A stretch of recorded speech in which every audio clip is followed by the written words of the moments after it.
საქართველოს ფინანსთა სამინისტროს საგამოძიებო სამსახურის თანამშრომლებმა გატარებული ოპერატიულ სამძებრო ღონისძიებებისა და საგამოძიებო მოქმედებების შედეგად საქართველოს ოკუპირებული ტერიტორიებიდან დევნილთა შრომის, ჯანმრთელობისა და სოციალური დაცვის სამინისტროს სიპის სოციალური მომსახურების სააგენტოს კუთვნილი ქონების სამსახურებრივი მდგომარეობის გამოყენებით მითვისების ფაქტზე ამავე სააგენტოს თანამშრომელი გ-ა დააკავეს. გამოძიებით დადგინდა, რომ დაკავებული მატერიალური სარგებლის მიღების მიზნით მართლსაწინააღმდეგოდ დაეუფლა მის მართლზომიან მფლობელობაში არსებულ სააგენტოს კუთვნილ მატერიალურ ფასეულობებს.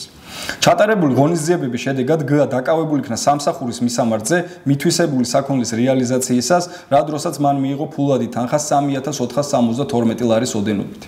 ნივთკიცებად ამოღებულია მითვისებული საქონელი და მისი რეალიზაციის შედეგად მიღებული ფულადი თანხა. ბრალდებულთან დანაშაულებრივ კავშირში მყოფი პირების მხილების მიზნით ინტენსიურად მიმდინარეობს შესაბამისი საგამოძიებო მოქმედებები.